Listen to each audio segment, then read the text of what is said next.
ದೇವಿಯಿಂದ ವರವನ್ನು ಪಡ್ಕೊಂಡಂಥ ತೆನಾಲಿರಾಮ ಆ ಊರಲ್ಲಿ ಏನಾದರೂ ಕೆಲಸ ಹುಡುಕೋದ್ರ ಬದಲು ವಿಜಯನಗರ ಸಾಮ್ರಾಜ್ಯದಲ್ಲಿ ರಾಜನ ಆಸ್ಥಾನದಲ್ಲಿ ಕೆಲಸಕ್ಕೆ ಸೇರ್ಕೋಬೇಕು ಅಂತ ಆಸೆ ಪಡ್ತಾನೆ. ಅವನಿಗಿರೋ ಜ್ಞಾನವನ್ನು ಅಲ್ಲಿ ಯೂಸ್ ಮಾಡಬಹುದು ಅಂತ ಅವನ ಯೋಚನೆ ಆಗಿರುತ್ತೆ.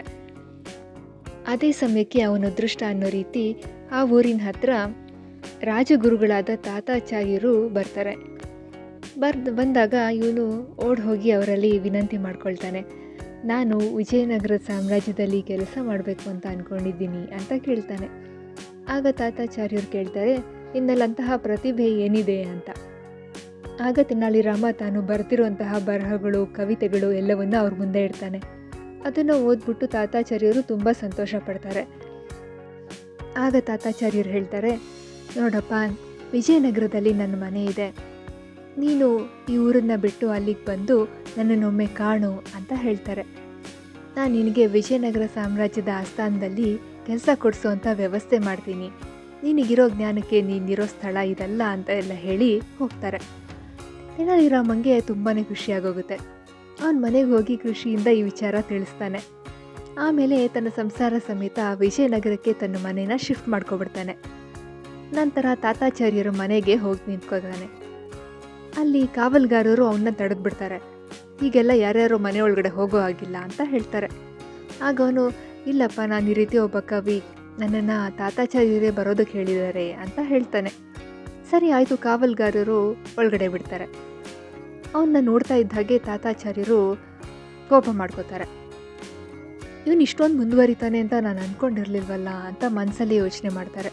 ಇವನ್ನ ಹೇಗಾದರೂ ಇಲ್ಲಿಂದ ಸಾಗ ಹಾಕಬೇಕಲ್ಲ ಅಂದ್ಕೊಂಡು ಕಾವಲ್ಗಾರರಿಗೆ ಹೇಳ್ತಾರೆ, ಇವನು ಯಾರೋ ಕಳ್ಳನ ಥರ ಕಾಣಿಸ್ತಾ ಇದ್ದಾನೆ, ಇವನ್ನೇನಕ್ಕೆ ಮನೆ ಒಳಗಡೆ ಎಲ್ಲ ಬಿಡ್ತೀರಾ ನೀವು ಅಂತ ಅವ್ರಿಗೆ ರೇಗ್ಬಿಟ್ಟು ಅವನ ಮನೆಯಿಂದ ಹೊರಗೆ ದಬ್ಬಿಸ್ಬಿಡ್ತಾರೆ.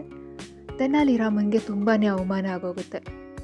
ಆವತ್ತು ಅವನು ಡಿಸೈಡ್ ಮಾಡ್ಕೋತಾರೆ, ನಾನು ಇದ್ರ ಮೇಲೆ ಸೇಡ್ ಖಂಡಿತ ತೀರಿಸ್ಕೋತೀನಿ ಅಂತ ಡಿಸೈಡ್ ಮಾಡಿಕೊಂಡು ಅಲ್ಲಿಂದ ಹೊರ ನಡೀತಾನೆ. ಮಾರನೇ ದಿನ ಅವನಿಗೆ ರಾಜ್ಯಸಭೆಗೆ ಹೋಗಿ ಕೂತ್ಕೊಳ್ಳೋಂಥ ಅವಕಾಶ ಸಿಗುತ್ತೆ. ಆ ಸ್ಥಾನದಲ್ಲಿ ಕೃಷ್ಣದೇವರಾಯ ಕೂತ್ಕೊಂಡಿರ್ತಾನೆ. ಆ ಸಮಯದಲ್ಲಿ ರಾಜ್ಯಸಭೆ ನಡೀತಾ ಇರುತ್ತೆ. ಒಬ್ಬ ಜಾದೂಗಾರ ಅಲ್ಲಿಗೆ ಬರ್ತಾನೆ. ಬಂದ್ಬಿಟ್ಟು ತನ್ನಲ್ಲಿರುವಂತಹ ಮಾಯಾ ವಿದ್ಯೆಗಳನ್ನೆಲ್ಲ ಎಲ್ಲರ ಮುಂದೆ ಪ್ರದರ್ಶನ ಮಾಡೋಕ್ಕೆ ಶುರು ಮಾಡ್ತಾನೆ. ಎಲ್ಲರೂ ಅವನ ಕೈಚಳಕ ನೋಡಿ ಬೆರಗಾಗಿ ಹೋಗ್ತಾರೆ. ಆ ಸಮಯದಲ್ಲಿ ಅವನು ತುಂಬ ಜಂಬದಿಂದ ಹೇಳ್ಕೊತಾರೆ, ನನ್ನನ್ನು ಸೋಲ್ಸೋರು ಇಡೀ ನಿಮ್ಮ ಆಸ್ಥಾನದಲ್ಲಿ ಯಾರಾದರೂ ಇದ್ದಾರಾ? ಇದ್ರೆ ತೋರಿಸ್ಬಿಡಿ ನನಗೆ. ನಾನು ಆ ರೀತಿ ಯಾರಾದರೂ ಇದ್ದರೆ ನನ್ನಲ್ಲಿರೋ ಹಣನ ಅವ್ರಿಗೆ ಕೊಡ್ತೀನಿ. ಇಲ್ಲ ಅಂತಂದರೆ ನೀವು ನನ್ನನ್ನು ಗೌರವಿಸಿ ನಾನೇ ಬುದ್ಧಿವಂತ ಅಂತ ಒಪ್ಕೊಳ್ಬೇಕಾಗತ್ತೆ ಅಂತ ಹೇಳ್ತಾನೆ. ಆಗ ಕೃಷ್ಣದೇವರಾಯ ಯಾರ ಮುಂದೇನೂ ತಲೆ ತಗ್ಸೋದಕ್ಕೆ ರೆಡಿ ಇರೋದಿಲ್ಲ. ತನ್ನ ಆಸ್ಥಾನದಲ್ಲಿರೋರನ್ನೆಲ್ಲ ಕೇಳ್ತಾನೆ, ಇವನಿಗೆ ಪಂದ್ಯವಾಗಿ ಯಾರು ಬರ್ತೀರಾ ಅಂತ ಕೇಳ್ತಾನೆ. ಪ್ರತಿಯೊಬ್ಬರೂ ಕೂಡ ತಲೆ ತಗ್ಗಿಸ್ಬಿಡ್ತಾರೆ. ಅವರಿಗೆ ಮಾಯಾವಿದ್ಯೆಗಳು ಯಾವುದೂ ತಿಳಿದಿರೋದಿಲ್ವಲ್ಲ. ಅವನ ಮಾಯಾವಿದ್ಯೆಗೆ ಸರಿಸಮವಾಗಿ ನಾವು ಕಾಂಪೀಟ್ ಮಾಡೋಕ್ಕಾಗಲ್ಲ ಅಂಥೇಳಿ ಎಲ್ಲರೂ ಸೋಲೊಪ್ಕೊಂಡ್ಬಿಡ್ತಾರೆ. ಆದರೆ ಸಭಿಕರ ಮಧ್ಯದಿಂದ ತೆನಾಲಿರಾಮ ಎದ್ದು ಬರ್ತಾನೆ.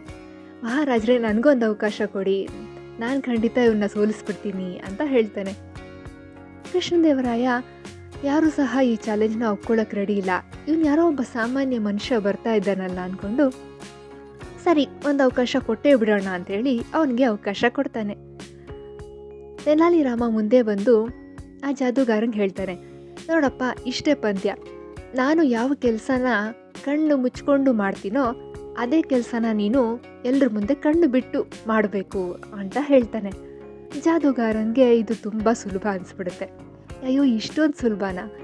ಕಣ್ಣು ಮುಚ್ಕೊಂಡು ಮಾಡೋದು ತಾನೇ ಕಷ್ಟ, ಕಣ್ಣು ಬಿಟ್ಟರೆ ಎಲ್ಲವೂ ಕಾಣುತ್ತಲ್ಲ, ಇಂಥ ಈಸಿ ಚಾಲೆಂಜ್ ನನಗೆ ಕೊಡ್ತಿದ್ದಾನೆ ಅಂಥೇಳಿ ಸಂತೋಷದಿಂದ ಒಪ್ಕೊಂಡ್ಬಿಡ್ತಾನೆ ಪಂದ್ಯಕ್ಕೆ.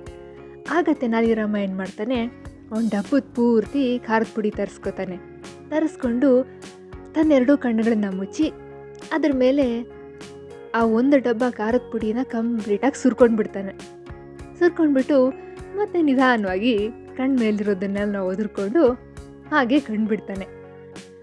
ಮತ್ತೊಂದು ಡಬ್ಬ ಖಾರದ ಪುಡಿನ ಕೊಟ್ಬಿಟ್ಟು ಜಾದೂಗಾರಂಗೆ ಹೇಳ್ತಾನೆ, ಈಗ ನಿನ್ನ ಸರದಿ ಅಂತ.